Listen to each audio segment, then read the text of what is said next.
Welcome to mentor classes. आज हम आपको प्रागैतिहासिक काल के सिंधु घाटी सभ्यता के बारे में चर्चा करेंगे। चलिए देखते हैं। सिंधु घाटी सभ्यता। सिंधु घाटी सभ्यता को देखने से पहले आज हम पहले इतिहास के बारे में थोड़ा सा देखेंगे कि इतिहास को हमारे 3 भागों में विभाजित किया गया है। पहला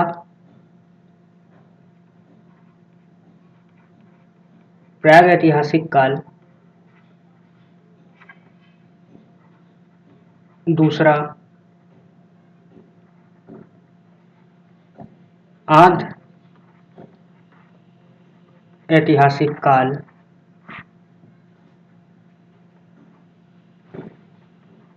और तीसरा ऐतिहासिक काल। प्रागैतिहासिक काल में हम पाषाण काल की चर्चा करते हैं। इसमें हमारा पाषाण काल आता है।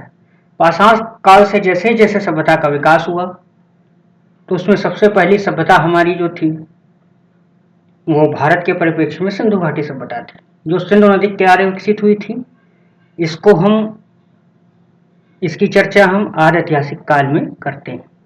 यहाँ पर सभ्यता का विकास, यहाँ नवपाषाण काल से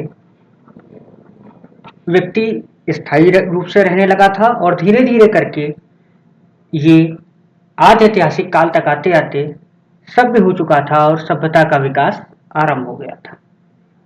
यहीं पर आज हम सिंधु घाटी सभ्यता की चर्चा करेंगे, जो आपके पेट के एग्जाम के लिहाज से बहुत महत्वपूर्ण है। चलिए हम शुरू करते हैं अपनी क्लास। सिंधु घाटी सभ्यता के विषय में कुछ जानकारियां देखते हैं। हम देखते हैं कि हड़प्पा सभ्यता भारत के पश्चिमोत्तर क्षेत्र में केंद्रित थी। भारत का पश्चिमोत्तर क्षेत्र, भारत को अगर हम देखें तो भारत का नक्शा कुछ इस टाइप से देखने को मिलता है।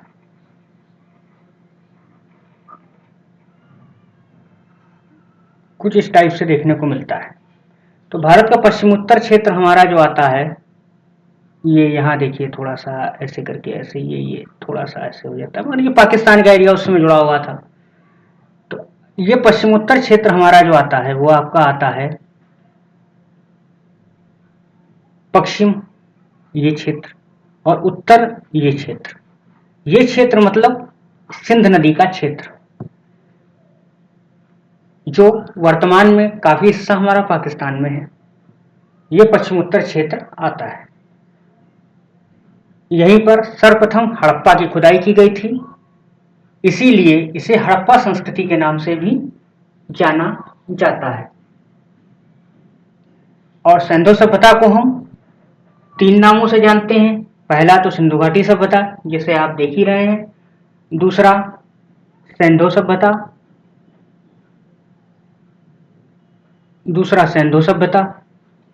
और तीसरा सिंध सभ्यता। सिंधु सभ्यता को हड़प्पा सभ्यता भी कहते हैं।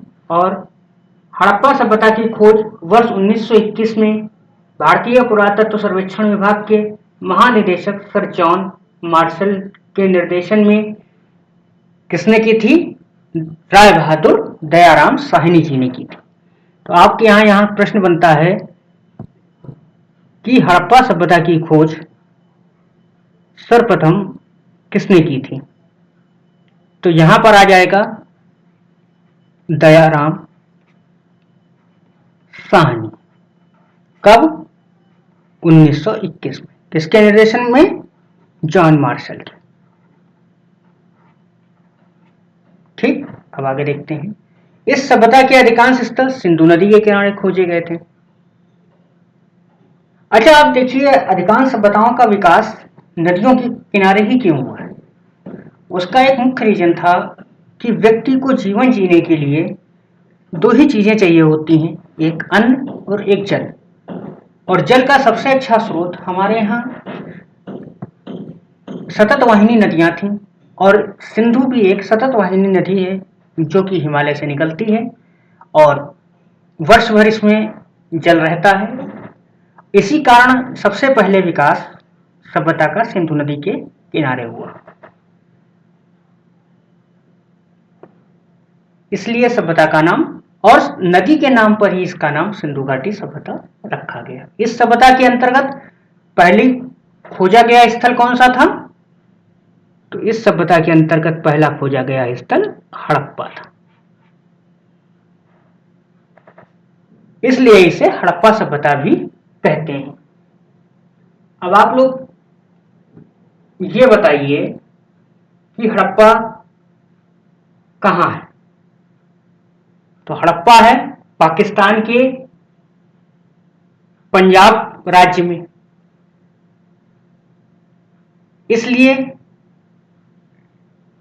अगर आपको वर्तमान में प्रश्न ये आता है कि हड़प्पा कहाँ पर स्थित है, तो हड़प्पा पाकिस्तान कंट्री में स्थित है और पंजाब राज्य में स्थित है। चलिए आगे देखते हैं। हड़प्पा की खोज 1921 में, जो मैं अभी आपको बता चुका हूं, दयाराम साहिबी के द्वारा की गई थी। और 1922 में राखाल दास बनर्जी ने किसकी खोज की थी? तो यहां पर राखाल दास बनर्जी ने मोहनजोदड़ो की खोज की थी। चलिए आगे देखते हैं। भारतीय पुरातत्व विभाग के जन्मदाता किसे माना जाता है? Alexander Cunningham. ये इंपॉर्टेंट क्वेश्चन है हिस्ट्री से, हालांकि ऐसे क्वेश्चन पूछे नहीं जाते। पुरातत्व विभाग की नींव किस वायसराय ने रखी थी, ये क्वेश्चन पूछा जाता है। इसे आप ध्यान रखिएगा कि लॉर्ड कर्जन ने पुरातत्व विभाग की नींव रखी थी। चलिए आगे देखते हैं। विस्तार। अब हम यहां पर यह देखेंगे कि सिंधु घाटी सभ्यता का विस्तार कैसा था और कितने क्षेत्र में यह फैली हुई थी। तो सभ्यता का आकार कैसा था? तो त्रिभुजाकार था। त्रिभुजाकार कैसा था? अभी हम आगे देखते हैं। यहां हम देखते हैं उत्तर में जम्मू। जम्मू कहां पर है? अगर हम भारत देश के परिप्रेक्ष्य में देखें तो जम्मू यहां पर है, ये हिस्सा आ जाता है जम्मू। और जम्मू के मांडा जिले में, मांडा के नाम से, चिनाब नदी के किनारे। और ये दक्षिण का हिस्सा कहां आ जाता है? दक्षिण मतलब ये हिस्सा। और दक्षिण में भी ये कहां? इस वाले हिस्से पे। ये हिस्सा जो है भारत के परिप्रेक्ष्य में महाराष्ट्र का हिस्सा है। तो यहां पर दायमाबाद किस नदी के किनारे? प्रवरा नदी के किनारे। पूर्व में बलूचिस्तान, ये आ जाता है बलूचिस्तान। बलूचिस्तान कहां स्थित है? पाकिस्तान में स्थित है बलूचिस्तान। और ये बलूचिस्तान में दाश्त नदी के किनारे। उसके बाद आ जाता है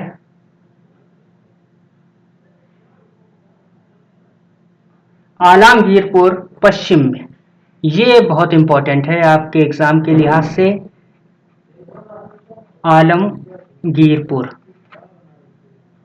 ये हिंडन नदी के किनारे है, और ये हिंडन नदी हमारे मेरठ में पड़ते हैं। ये क्षेत्र मेरठ क्षेत्र में आता है और मेरठ हमारे उत्तर प्रदेश में आता है, इसलिए ये उत्तर प्रदेश की परीक्षा के लिहाज से ये बहुत महत्वपूर्ण क्षेत्र हो जाता है। आपसे क्वेश्चन ये बनेगा कि यहाँ पर आलमगीरपुर कहाँ स्थित है, या हिंडन नदी के किनारे कौन सा क्षेत्र स्थित है। इस प्रकार के यहाँ पर प्रश्न बनते हैं। चलिए आगे देखते हैं। जो भी हमने आपको डायग्राम समझाया वो यही डायग्राम है। इसको यहाँ जम्मू एरिया है, जहाँ पर आपने चेनाब नदी देखी, चेनाब के पास मांडा। बस इस हिस्से को आप जरूर याद रखिएगा, ये हिस्सा बहुत इंपॉर्टेंट है। और ये त्रिभुजाकार कैसे हो रहा है आप खुद ही देखिए। ये आपस में जब जुड़ता है तो ये एक त्रिभुज की आकृति ले लेता है। इस तरीके से ये त्रिभुजाकार आकृति में डिजाइन होता है। अब आप हमें ये कमेंट बॉक्स में बताइए कि ये पूरा जो क्षेत्र है, ये कितना क्षेत्र लंबाई और चौड़ाई में विस्तृत है, मतलब पूरब से पश्चिम कितना है और उत्तर से दक्षिण कितना है। ये आप कमेंट बॉक्स में लिख करके दीजिए, तब हम आपको यहां बताएंगे। हम आपको एक ऑप्शन दिए देते हैं कि एक हिस्सा 1400 होगा, एक हिस्सा 1600 होगा किलोमीटर। अब कौन 1400 है, कौन 1600 है, ये आप हमें कमेंट बॉक्स में बताइए। पूरब से पश्चिम 1400 है या उत्तर से दक्षिण 1400 है या 1600 है। चलिए आगे देखते हैं। सभ्यता की विशेषताएं क्या थी। सभ्यता ये एक नगरीय सभ्यता थी। सभ्यता की नगर योजना प्रणाली मुख्य विशेषता थी। नगर जाल ग्रिड के रूप में व्यवस्थित थे। नगरों की सड़कें एक दूसरे को समकोण पर काटती थी। समकोण का मतलब ये 90 डिग्री पर। घरों के दरवाजे मुख्य सड़क पर न खुलकर गलियों में या सहायक सड़कों की ओर खुलते थे, जैसा कि हम लोग आज भी करते हैं। हम लोगों के दरवाजे, जब हम मेन रोड पे मकान होते हैं, उनके दरवाजे आप देखिए, ज्यादातर घरों के दरवाजे बैक साइड में या गलियों की तरफ साइड रोड्स में खुलते हैं। तो बिल्कुल ये इसका एक क्वेश्चन यहां पर यह तैयार होता है आपका कि सिंधु सभ्यता कैसी सभ्यता थी। ऑप्शन आएंगे आपको नगरीय, ग्रामीण, इस टाइप से आपको प्रश्न पूछा जाएगा। दोनों ही प्रकार की व्यवस्थाएं यहां कायम थी या उपरोक्त में से कोई नहीं। तो आप ये हमेशा ध्यान रखिएगा, सिंधु सभ्यता एक नगरीय सभ्यता थी, जबकि वैदिक सभ्यता एक ग्रामीण सभ्यता थी। जबकि वैदिक सभ्यता का विकास सिंधु सभ्यता के बाद हुआ है, उसके बाद भी वैदिक सभ्यता एक ग्रामीण सभ्यता थी और सिंधु सभ्यता एक नगरीय सभ्यता थी।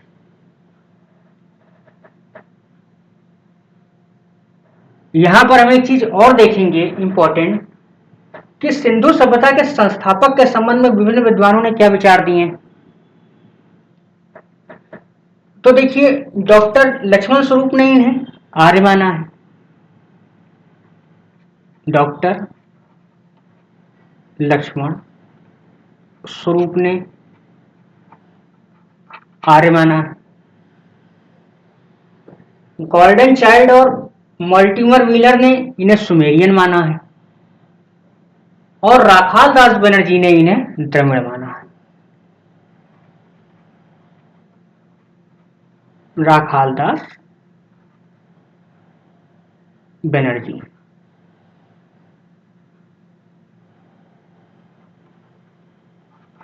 बनर्जी ने इन्हें द्रविड़ माना। अब आपसे यहां ऐसे क्वेश्चन पूछा जा सकता है कि आर्यों मूल आर्य कौन थे, या आर्यों ने किस सभ्यता को विकसित किया,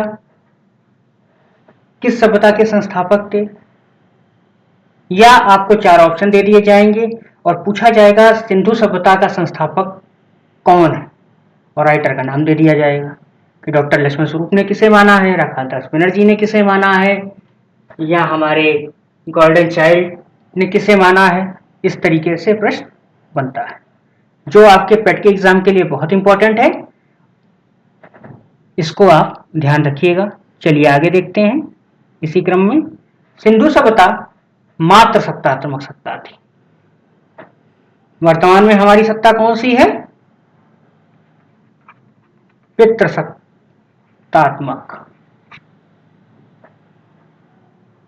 और उस समय कौन सी सभ्यता थी, सिंधु सभ्यता मात्र सत्तात्मक, क्योंकि सर्वाधिक मूर्तियां स्त्रियों की मिली हैं। यहाँ पर दास प्रथा का भी प्रचलन था। मंदिरों का कोई प्रमाण नहीं मिलता है, परंतु मातृ देवी और पशुपति शिव की पूजा का प्रमाण जरूर मिलता है। तो यहां पर आप ध्यान रखिएगा कि सिंधु सभ्यता से एक क्वेश्चन आपका यहां बनता है कि यहाँ की सत्ता कैसी थी, तो यहाँ की सत्ता मात्र सत्तात्मक थी। और दूसरा प्रश्न आपका यहां से बनेगा मातृ देवी और पशुपति शिव से। प्रमुख देवता कौन थे? मातृ देवी और पशुपति शिव। चलिए अब हम आगे देखते हैं। सिंधु घाटी सभ्यता कांस्य युगीन सभ्यता थी। कांसे का निर्माण किन किन धातुओं से होता है मिलके?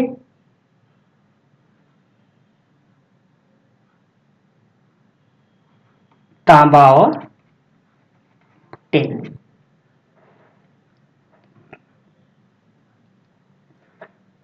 तो आपसे प्रश्न ये भी आता है कि कांस्य युगीन सभ्यता किसे कहा जाता है? तो कांस्य युगीन सभ्यता भी सिंधु घाटी सभ्यता को ही कहा जाता है। अब इसमें यहाँ पर हम ये देखते हैं तांबा इन्हें कहाँ से प्राप्त होता था और टिन इन्हें कहाँ से प्राप्त होता था। तो तांबा इन्हें राजस्थान की खानों से यानी खेतड़ी की खानों से प्राप्त होता था और टिन इन्हें अफगानिस्तान राज्य से प्राप्त होता था। ये आयात करते थे। व्यापार आंतरिक और बाह्य दोनों होता था।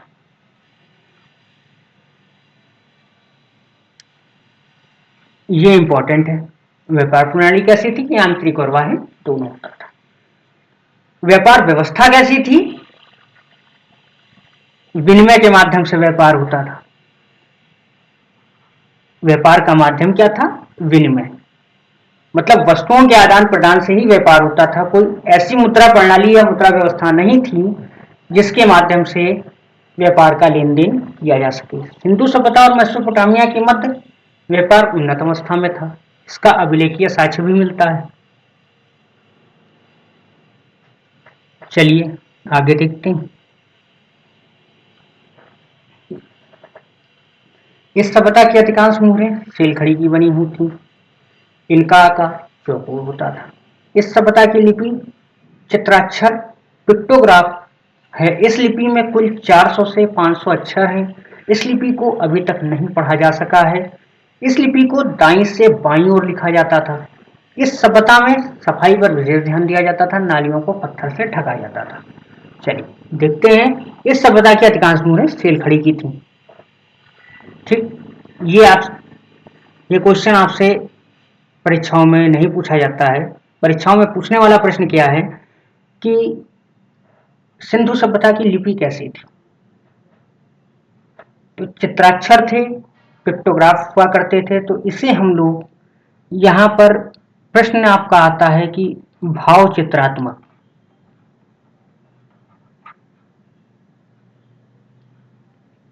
या आपका प्रश्न यहाँ पर इस तरीके से भी पूछते हैं कि सर्पिलाकार किसकी थी, या गोमूत्री लिपि किसकी थी। तो ये सब लिपियों के नाम हैं कि सिंधु सभ्यता में जो लिपि लिखी जाती थी उसको इन नामों से जाना जाता था। अब क्यों ऐसा होता था? क्योंकि सिंधु सभ्यता की जो लिपि लिखी जाती है वो कुछ कुछ सर्पिली होती है। दाएं से बाएं, बाएं से फिर दाएं, फिर दाएं से फिर बाएं, फिर बाएं से फिर दाएं, मतलब ये इस तरीके से स्नेक जैसा या सांप जैसा एक मूवमेंट करती हुई लिखी गई है। इसीलिए इसको आज तक भी पढ़ा नहीं गया। कौन सी लिपि ऐसी है जिसे पढ़ा नहीं गया? तो सिंधु सभ्यता की लिपि या चित्रात्मक लिपि आज तक ऐसी लिपि है जो आज तक पढ़ी नहीं गई। तो प्रश्न आपसे यहाँ पर लिपि से इस तरीके से ही बनता है कि लिपि किस प्रकार की लिपि है और किस तरीके से लिखी जाती है। इस सभ्यता में सफाई पर विशेष ध्यान दिया जाता था। जैसा आपने यहाँ का नगर व्यवस्था देखी, हमारी नालियां समकोण पर काटती थीं, सड़कें समकोण पर काटती थीं। तो उसका नतीजा ये होता था कि नालियां पत्थरों से ढकी रहती थीं, साफ सफाई की प्रॉपर व्यवस्था हुआ करती थी। और चूंकि लोगों का आवागमन और निकलना निकास गलियों से या बैकडोर से हुआ करता था, इसलिए मुख्य सड़कों पर गंदगी नहीं व्याप्त थी। चलिए आगे देखते हैं। अब हम यहां पर देखेंगे सभ्यता के प्रमुख स्थल। सभ्यता के प्रमुख स्थल देखने से पहले हम यहां पर यह समझ लेते हैं कि अगर हम सिंधु सभ्यता का निर्धारण करते हैं इसकी आयु का, तो कैसे करेंगे। तो इसकी आयु का निर्धारण करने के लिए हम रेडियो कार्बन विधि का प्रयोग करते हैं। किस विधि का प्रयोग करते हैं? Radio carbon C14। इस विधि से हम इसका एज डिसाइड करते हैं कि ये सभ्यता कितनी पुरानी है, और कई विद्वानों ने अपने अपने तरीके से इसको आंकने का प्रयास किया और उन्होंने इसका समय निर्धारण किया, पर इसका सबसे सही और मान्य समय जो है वो 2300 ईसा पूर्व से लेकर 1700 ईसा पूर्व है। 2300 ईसा पूर्व से 1700 ईसा पूर्व माना जाता है। ये आप लोग याद रखिएगा, इससे क्वेश्चन बनता है। रेडियो कार्बन से तो नहीं बनता, पर यहां पर डेट से क्वेश्चन जरूर आएगा कि ये सभ्यता कितनी पुरानी है, और सीधे सीधे आपको डेट दे दी जाएंगी, इतने से इतने, इतने से इतने। आपको सही ऑप्शन चूज करना होगा, क्योंकि इसमें सिंधु सभ्यता में है तो बहुत कुछ, मगर आपको पेड के लिहाज से जितना जरूरी है मात्र उतना ही दिया जा रहा है। इस बात को आप ध्यान रखिए। सभ्यता के प्रमुख स्थल हड़प्पा। अब हम हड़प्पा की बात करते हैं, बस क्वेश्चन यहीं से बनना शुरू हो जाएंगे। स्थिति पाकिस्तान, नदी रावी। इस स्थल की खोज दयाराम साहिनी 1921। किसके कहने पर? जॉन मार्शल के। पुरातत्व विभाग की खोज कर्जन के टाइम में हुई थी। पुरातत्व विभाग की स्थापना लॉर्ड कर्जन के समय। क्षेत्रफल की दृष्टि से सिंधु सभ्यता का दूसरा सबसे बड़ा स्थल कौन सा है? तो हड़प्पा। अब आप ये बताइए हमको कमेंट बॉक्स में कि हड़प्पा नगर पाकिस्तान के वर्तमान किस जगह पर स्थित है? वर्तमान में उस नगर को किस नाम से जाना जाता है? चलिए, कब्रिस्तान की व्यवस्था यहाँ कैसी थी? समाधियां मिली हैं।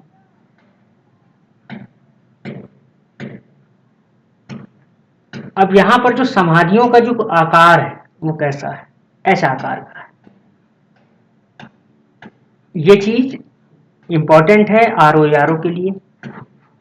आरओ यारो में ये कथन कारक में ऐसे प्रश्न पूछे जाते हैं। ताबूत मिले हैं। श्रमिकों के भी आवास थे, मतलब यहाँ पर उच्च वर्ग और निम्न वर्ग का व्यवस्था कायम थी। श्रमिक आवास मिलने का मतलब उच्च वर्ग और निम्न वर्ग की व्यवस्था कायम थी। और अन्नागार प्राप्त हुआ है, विशाल अन्नागार प्राप्त हुआ है। अन्नागार मतलब राशन का स्टोरेज, जिसे हम लोग वर्तमान में स्टोर्स बोलते हैं, राशन रखने के लिए। सरकारी भी हैं, वर्तमान में भी हैं, सरकारी गैर सरकारी दोनों ही तरीके के। उस जमाने में बड़े बड़े विशाल अन्नागार हुआ करते थे, जिसमें अनाजों का स्टोर किया जाता था। अब यहां से हम देखते हैं क्वेश्चन क्या बनेगा। सबसे पहले किस नगर की खोज की गई? तो हड़प्पा नगर की खोज की गई। किस नदी के किनारे? रावी नदी के किनारे। किस जिले में स्थित है? वो जिला तो आप हमें कमेंट बॉक्स में बताएं। क्वेश्चन यहां बनता है किस जिले में स्थित है वर्तमान में। किसने खोज की? दयाराम साहिनी ने। चलिए आगे देखते हैं।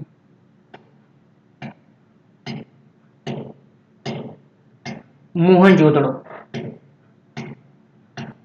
यहां देखिए टाइपिंग मिस्टेक है, मोहनजोदड़ो। स्थिति पाकिस्तान में इसकी भी है। अब ये किस नदी के किनारे स्थित है? ये सिंधु नदी के किनारे स्थित है। इस स्थल की खोज 1922 में राखाल दास बनर्जी ने की थी। क्षेत्रफल की दृष्टि से सभ्यता का सबसे बड़ा स्थल है। अभी आप लोगों ने देखा होगा थोड़े समय पहले ऋतिक रोशन की एक पिक्चर आई थी मोहनजोदाड़ो। वो मोहनजोदाड़ो पिक्चर जो बनी थी वो मोहनजोदड़ो पर ही बनी थी और मोहनजोदड़ो यही मोहनजोदड़ो है। इतिहास के इसी पार्ट को उसमें पिक्चराइज किया गया है और आप उसको देखिए, आपको पूरी पिक्चराइज फॉर्म में काफी कुछ उसमें मोहनजोदड़ो के बारे में जानकारी प्राप्त होगी।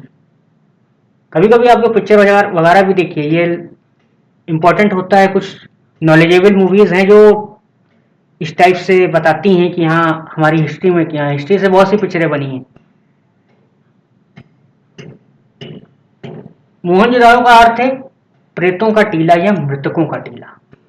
ये इंपॉर्टेंट क्वेश्चन है आपका यहां पर, मृतकों का टीला, ये इंपॉर्टेंट क्वेश्चन है।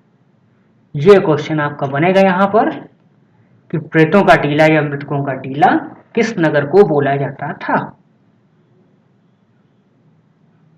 इसलिए ये आप याद रखिएगा, ये एग्जाम की दृष्टि से बहुत महत्वपूर्ण है। मोस्ट इंपॉर्टेंट क्वेश्चन है ये।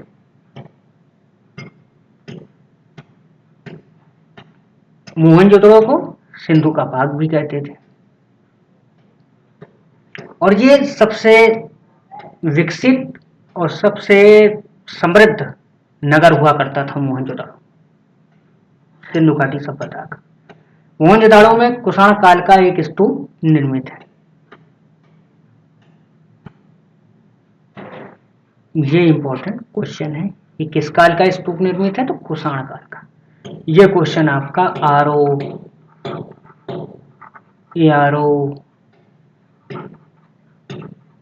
स्टेट ऐसी परीक्षाओं में पूछा जा सकता है। चलिए आगे देखते हैं। मोहनजोदाड़ो की है कुछ स्पेशल चीजें हैं जिनके बारे में हम देखेंगे कि क्या क्या वहां पाई गई। तो यहां पर विशाल स्नानागार पाया गया है। मोहनजोदड़ो का सबसे महत्वपूर्ण स्थल है। आजकल हमारे गांवों में आप देखते होंगे तालाब पाए जाते हैं जहां पर पूजा पाठ धर्म कांड सब किए जाते हैं। गांवों में तालाबों में ही होते हैं, तालाबों के किनारे ही होते हैं। तो एक तरीके का ये एक विशाल तालाब हुआ करता था जहां पर पूजा पाठ कर्मकांड आदि कार्य हुआ करते थे। तो मोहनजोदड़ो का सबसे महत्वपूर्ण स्थल है विशाल स्नानागार। इसकी फर्शें ईंट की बनी हुई थी। पास में एक बड़ा कुआं भी था। आप देखते हो गांवों में आज भी वर्तमान में अगर आप जाते हो तो देखते हो तालाब होता है, तालाब के पास में कुआं होता है, पास में मंदिर होता है, वहां पर धार्मिक अनुष्ठान होते हैं। ये कहीं ना कहीं वो उन्हीं सभ्यताओं का कहीं ना कहीं प्रभाव जो है हम लोग आज भी अपने वर्तमान में भी देखते हैं। तो बिल्कुल वही चीज उस जमाने में भी हुआ करती थी, उस सभ्यता में भी वही चीजें हुआ करती कि धर्म कर्मकांड आदि धार्मिक अनुष्ठान वगैरह हुआ करते थे। इसका उपयोग दुशाला ओढ़े हुए पुरोहित की मूर्ति, देखिए वही बात आ गई ना, एक मंदिर। तो चूंकि उस टाइम मंदिर नहीं हुआ करते थे, सिर्फ कर्मकांड हुआ करते थे, उसमें मंदिर का कोई कॉन्सेप्ट नहीं आया हुआ था, इसलिए मंदिर नहीं होते थे। आज वर्तमान में मंदिर हमको देखने को मिलते हैं। पशुपति शिव की मुहर, हाथी, गेंडा, बाघ, भैंसा आदि ये वहां के इंपॉर्टेंट चीजें थी। ये हमें मोहनजोदड़ो से प्राप्त हुआ है। चलिए आगे देखते हैं। अन्नागार, वही अभी जो मैंने आपको बताया, अन्न की विशाल कोठरी हुआ करती थी जिसमें अन्न को स्टोर, भाई कृषि कार्य होने ही लगा था, सभ्यता नदी के किनारे विकसित हो चुकी थी। अब उपजा हुआ अन्न कहाँ रखा जाए, खुले में तो रखा नहीं जा सकता। आज भी आप लोग स्टोर बनाते हो, गाँवों में देखते हो, आपके शहरों में देखते हो स्टोर्स होते हैं, अन्न का गोदाम होता है, उनमें रखा जाता है। बस वैसे ही उस जमाने में भी उस सभ्यता में भी ऐसे ही स्टोर बनाए जाते थे जिन्हें अन्नागार के नाम से जाना जाता था। पुरोहितों के आवास हुआ करते थे। कांसे की नग अब हमें प्राप्त क्या हुआ, देखिए मोहनजोदड़ो से हमें क्या प्राप्त हुआ है, कांसे की नर्तकी की मूर्ति और मानव कंकाल, और यहीं से हमें सूती वस्त्र के साक्ष्य प्राप्त हुए। ये सब रटने वाली बातें हैं, क्योंकि कारण उसका यह है कि आप कई नगरों को पढ़ेंगे और सब में कुछ ना कुछ स्पेशल प्राप्त हुआ है। वो स्पेशल चीजें आपसे क्वेश्चन में पूछी जाती है। जैसे पूछ लिया जाएगा यहाँ पर कांसे की नर्तकी की मूर्ति किस नगर से या किस खुदाई में प्राप्त हुई, ऑप्शन आपको दे दिए जाएंगे 4, उनमें मोहनजोदड़ो भी एक ऑप्शन होगा और उसी से आपसे ये क्वेश्चन उड़ जाएगा। तो इन चीजों को आप चाहे स्क्रीनशॉट ले लो, चाहे किसी भी तरीके से इन्हें आप ऐसे कैसे याद कर लीजिए। चलिए आगे देखते हैं।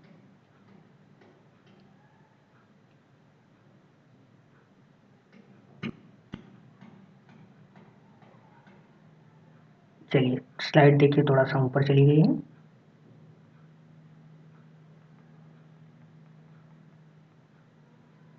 चौदड़ो, चौदड़ो क्या है, चौदड़ो भी एक नगर है। ये भी पाकिस्तान के सिंधु नदी के किनारे ही स्थित है। भाई बात सिंधु सभ्यता की हो रही तो सब नगर सिंधु सभ्यता के तो होंगे। और यहां पर हमें क्या प्राप्त हुआ है, इंपॉर्टेंट चीज, मनके बनाने का कारखाना और सभ्यता का एकमात्र स्थल है जहां से वक्राकार ईंटें प्राप्त हुई। ये दो क्वेश्चन बहुत इंपॉर्टेंट है कि मनका बनाने का कारखाना किस नगर से प्राप्त हुआ, तो चौदड़ों से प्राप्त हुआ है। ये क्वेश्चन परीक्षा में पूछा जाता है। और साथ ही साथ बैलगाड़ी के प्रमाण, कांसे की बैलगाड़ी, वो भी हमें चौदड़ों से प्राप्त हुई। मगर सबसे इंपॉर्टेंट यहां पर यह प्रश्न बनता है, मनका बनाने का कारखाना हमें किस नगर से प्राप्त हुआ, इसे आप लोग ध्यान रखिएगा। चलिए आगे देखते हैं। आगे हमारा आता है लोथल। लोथल कहां स्थित है, ये इंपॉर्टेंट है। अब ये इंपॉर्टेंट बात यहां पर यह है कि ये हमारा पाकिस्तान से निकल के अब हम बात कर रहे हैं अपने भारत की। लोथल हमारा गुजरात में स्थित है। किस नदी के किनारे, भोगवा नदी के किनारे। और लोथल और भी किसी काम के लिए फेमस है, चलिए आगे देखते हैं क्यों फेमस है। इसे लघु हड़प्पा भी कहते हैं। अब आपसे यहां से क्वेश्चन क्या पूछेगा एग्जामिनर, कि लघु हड़प्पा के नाम से किस नगर को जाना जाता है। और असली हड़प्पा कहां है, असली हड़प्पा पाकिस्तान में है। और लघु हड़प्पा कहां, लघु हड़प्पा भारत में है। भारत में कहां, गुजरात में। और लोथल क्या था, एक बंदरगाह था, एक प्रमुख बंदरगाह था, ये याद रखिएगा, ये एक प्रमुख बंदरगाह था।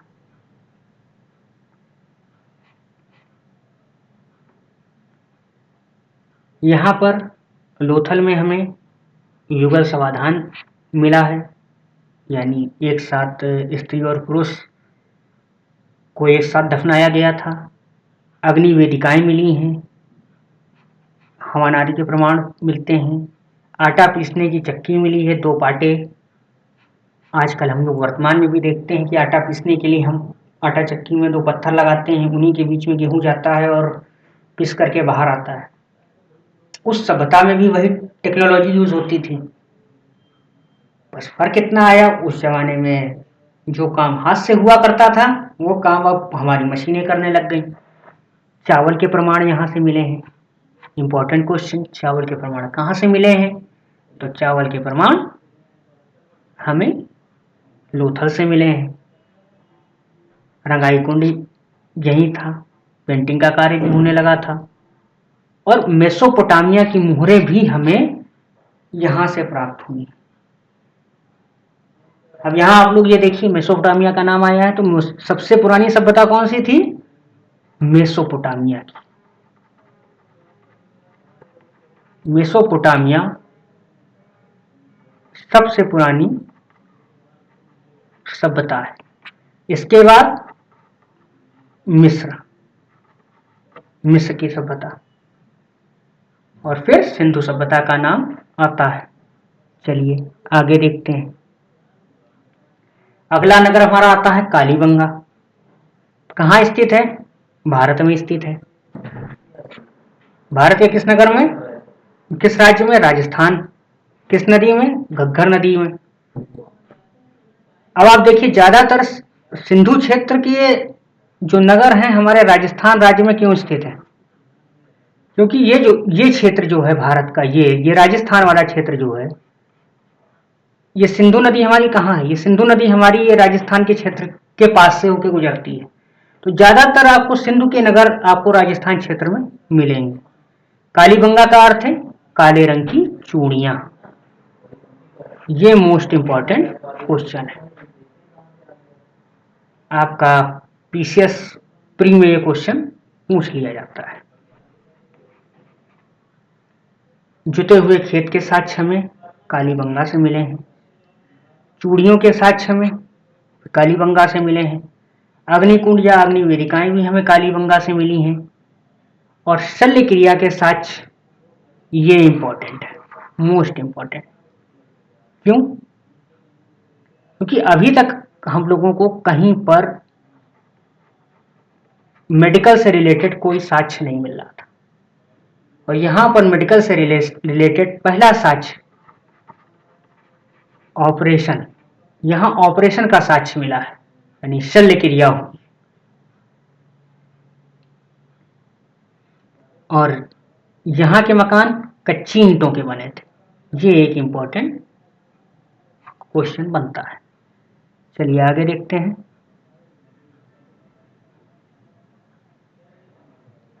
लकड़ी की नालियां थी। भूकंप के प्राचीनतम साक्ष्य यहीं से मिले। यहां पर नाली की व्यवस्था कैसी थी? अभी तक हम नाली की व्यवस्था तो समकोण पे काटती थी, नालियां ढकी हुई होती थी, ईंटों की बनी हुई होती थी। अब यहां पर क्या हो रहा है? देखिए, नालियां लकड़ी की नालियां बनाई जाती हैं। और यहां पर अब हम देखेंगे कि भूकंप के प्राचीनतम साक्ष्य भी मिले हैं। भूकंप तो आप लोग आज भी देखते हैं, भूकंप आया करते हैं आए दिन। तो यहां से हमें यह पता चलता है कि उस सभ्यता के उस काल में भी भूकंप आया करते थे। चलिए आगे देखते हैं। बनावली, ये भारत के हरियाणा राज्य में स्थित है। हरियाणा कहाँ है? वो भी भारत के इसी क्षेत्र में पड़ता है, ये इसी क्षेत्र में आता है हरियाणा। पंजाब राजस्थान जम्मू, ये जितना भी क्षेत्र है ये सब भारत का ये यही वाला क्षेत्र है, सिंधु नदी के किनारे वाला क्षेत्र। सिंधु, रावी, चेनाब, ये नदियां यहां से निकलती हैं। तो ये हिसार भी हमारा सिंधु नदी के किनारे का क्षेत्र था। और यहाँ की नदी कौन थी? ये सरस्वती नदी। कहाँ डेवलप हुई ये बनावली नगर? सरस्वती नदी के किनारे। यहां से हमें मिट्टी के हल्का बना हुआ प्रमाण मिलता है और बढ़िया किस्म की जौ। अब ये इंपॉर्टेंट क्वेश्चन है कि जौ का प्रमाण हमें सबसे पहले कहां मिला? बनावली से। बनावली कहां स्थित है? इस हिसार हरियाणा में। कहां? हिसार और हरियाणा राज्य। चलिए आगे देखते हैं। धौलावीरा, आप जब मोहनजोदाड़ो फिल्म देखेंगे आपको धौलावीरा का नाम सुनाई देगा। ये भी नगर हमारा गुजरात में है, लूनी नदी के किनारे। धौलावीरा का अर्थ है सफेद रंग का कुआं। स्टेडियम, ये इंपॉर्टेंट क्वेश्चन बनता है। स्टेडियम के साक्ष्य कहाँ से मिले हैं? तो स्टेडियम के साक्ष्य धौलावीरा से मिले हैं।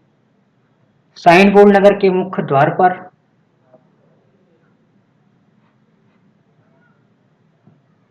मुख्य द्वार के ऊपर साइन बोर्ड लगाया जाता था। देखिए आजकल आप लोग साइन बोर्ड देखते हैं, ये नगर का स्वागत हो रहा है, ये इस नगर में आपका हार्दिक स्वागत है, इस टाइप के साइन बोर्ड आप देखते हो। ऐसे ही साइन बोर्ड उस टाइम भी लगाए जाते थे। विशाल जलाशय प्राप्त हुआ है, यानी जल का एक बहुत विशाल भंडार, जिसको झील, तालाब आदि नामों से आप लोग जानते हो। यहाँ के लोग जल संरक्षण की तकनीक से परिचित थे, यानी वाटर हार्वेस्टिंग। आज हम लोग कर रहे हैं पानी बचाने का प्रयास। सोचिए उस सभ्यता के लोग भी वाटर हार्वेस्टिंग करते थे, पानी को बचाते थे, उन्हें पानी की वैल्यू पता थी। आज हम लोग पानी की क्या कर रहे हैं? बर्बादी। एक बाल्टी की जरूरत होती है, 4 बाल्टी बहा देते हैं। पर उस समय की सभ्यता से देखिए, यहाँ सीख भी लीजिए और साथ ही साथ ये इंपॉर्टेंट क्वेश्चन भी है कि धौलावीरा नगर में के लोग जल संरक्षण की तकनीक से परिचित थे। ये इंपॉर्टेंट क्वेश्चन है कि रेन हार्वेस्टिंग की टेक्निक से कौन परिचित था? तो धौलावीरा के क्षेत्र के लोग परिचित थे। चलिए आगे देखते हैं। रोपड़ा नगर, ये भारत के पंजाब में स्थित है। किस नदी में? सतलज। वही अभी मैंने आपसे बात कही ना, ये सब वही सिंधु रीजन है। सिंधु रीजन जितना भी था, चेनाब, सतलज, सरस्वती, रावी, सिंधु, ये पंजाब रीजन जितना भी आता है, पंजाब, हरियाणा, राजस्थान का क्षेत्र, चाहे वो पाकिस्तान के एरिया में चला गया हो 1947 के बंटवारे के बाद, या वो भारत का वर्तमान में क्षेत्र हो, वो सारा क्षेत्र सिंधु का ही क्षेत्र है। और यहां पर मानव के साथ पालतू कुत्ते को दफनाए जाने के साक्ष्य हैं। इसका अर्थ आप समझ रहे हैं कि यहां पर पालतू जानवरों के साथ स्नेह को भी दिखाया गया है, और साथ ही साथ मानव और पालतू कुत्ते को दफनाने का अर्थ यह होता है कि मालिक के साथ उसका प्रिय जीव साथ में दफना दिया गया। चलिए आगे देखते हैं। इसी क्रम में सभ्यता का पतन। तो सभ्यता का पतन देखने से पहले हम ये देखेंगे कि सिंधु सभ्यता हमारी सबसे इंपॉर्टेंट बात इसकी क्या रही। तो सिंधु सभ्यता की सबसे इंपॉर्टेंट बात यह रही कि सिंधु सभ्यता हमारी एक नगरीय सभ्यता थी, एक विकसित सभ्यता थी, और यहां पर वर्ण व्यवस्था कायम थी। उच्च वर्ग निम्न वर्ग हुआ करता था। यहां पर निर्माण कार्य ईंटों के माध्यम से किए जाते थे। नगर, नालियां, जल संरक्षण सब सुव्यवस्थित तरीके से संगठित था। इसी के साथ अब हम देखते हैं सभ्यता का पतन। तो नेचुरल सी बात है, कोई भी सभ्यता को पतन तो होना ही है। अब पतन के क्या कारण थे? तो पतन के कारण अलग अलग इतिहासकारों ने इन्हें अलग अलग तरीके से देखा है, क्योंकि सिंधु सभ्यता का कोई भी लिखित प्रमाण नहीं मिला है। जो कुछ मिले हैं इसके केवल साक्ष्य ही मिले हैं, और साक्ष्य के आधार पर एक आंकड़ा लगाने का प्रयास किया गया है, एक अनुमान लगाने का प्रयास किया गया है कि हाँ इसके अंदर क्या हो सकता है, क्या हुआ होगा, घटनाएं कैसे घटी होंगी, उस आधार पर ही इसके साक्ष्य हैं। तो यहां पर देखिए ऑनेस्ट मैके और जॉन मार्शल ने क्या अनुमान लगाया है कि सिंधु सभ्यता बाढ़ के कारण नष्ट हुई, और सिंधु सभ्यता विदेशी आक्रमण व आर्यों के आक्रमण से नष्ट हुई। इसे किसने कहा है? गोल्डन चाइल्ड और व्हीलर ने। मतलब कुछ लोग इससे ये मानते हैं कि बाढ़ के कारण नष्ट हुई। एक बहुत भयानक बाढ़ आ गई जिसके कारण इसके बांध टूट गए और बांधों के टूटने के कारण पानी नगर में भर गया जिसके कारण सभ्यता का अंत हो गया। कुछ लोग मानते हैं कि विदेशी आक्रमण हुए, आर्यों ने विकसित सभ्यता थी, विकसित सभ्यता पर आक्रमण किए, धन लूटने का प्रयास किया, इस कारण इसका नष्ट हो गया। दूसरा, जलवायु परिवर्तन, जो आज आप वर्तमान में भी महसूस कर रहे हैं। जलवायु परिवर्तन दिन पे दिन होता जा रहा है। हिमालय की हाइट कभी कम हो जाती है, कभी ज़्यादा हो जाती है। आप देख रहे हैं मौसम परिवर्तन हो रहा है। जहाँ सूखा था वहाँ जलावरण हो रहा है, जहाँ जल था वहाँ सूखा होता जा रहा। ये परिवर्तन उस समय भी आया करते थे, नेचुरल चेंजेस। तो नेचर अपने अकॉर्डिंग चीजें चेंज करती रहती है। उन चेंजों की वजह से भी सभ्यता का पतन माना जाता है, ये माना है ऑरेल स्टाइन ने। और ये सभ्यता भूकंप आने के कारण नष्ट हुई, ये जॉन मार्शल ने माना है। तो इसका सबसे उचित जो साक्ष्य माना जाता है कि बाढ़ आने से यह सभ्यता नष्ट हुई। अब आपसे क्वेश्चन यहां कैसे बनता है कि सिंधु सभ्यता के पतन का मूल कारण क्या था। आपको कथन दे दिए जाएंगे, उनमें से राइटर्स के नाम दे दिए जाएंगे, पूछा जाएगा उपरोक्त में से कौन सा कथन गलत है। इस तरीके से क्वेश्चन इसमें आते हैं। चलिए आगे देखते हैं संबंधित प्रश्न। अब चलिए इसका फटाफट क्विक रिकेप कर लेते हैं इन 10 क्वेश्चनों के माध्यम से। हम ये देखेंगे कि क्वेश्चन कि कितनी जल्दी हमें कितना याद हुआ इस वीडियो को देखने के बाद, कितना रिकॉल हो रहा है हमें, ये हम देखते हैं। बाकी क्वेश्चनों की सीरीज हम जब कराएंगे तब उसको देखेंगे। चलिए देखते हैं क्वेश्चन नंबर 1। सिंधु घाटी सभ्यता के शहरों की गलियां थीं चौड़ी और सीधी। हड़प्पा के खंडर किस नदी के तट पर है। ये चीज आप लोग विशेष ध्यान रखिएगा।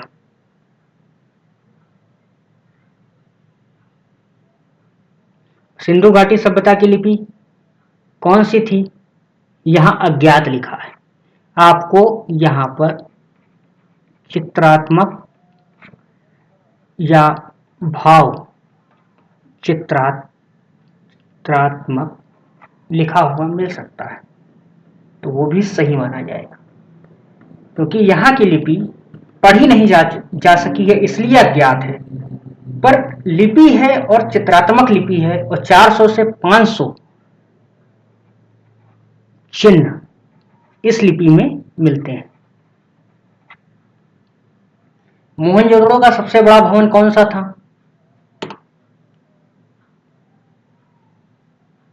तो कौन सा था, धन्यागार। धन्यागार या अन्नागार। विशाल स्नानागार, ग्रेट बाथ कहां मिला था, मोहनजोदड़ो में मिला था।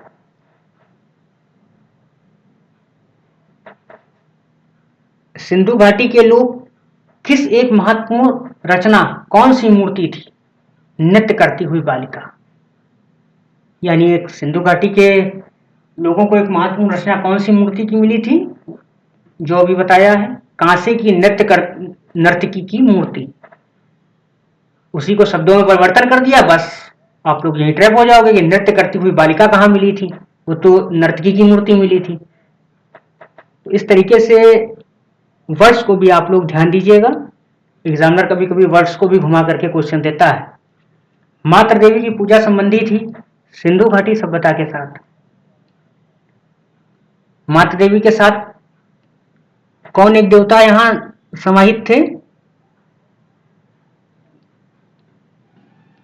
तो कौन एक देवता थे, पशुपति शिव।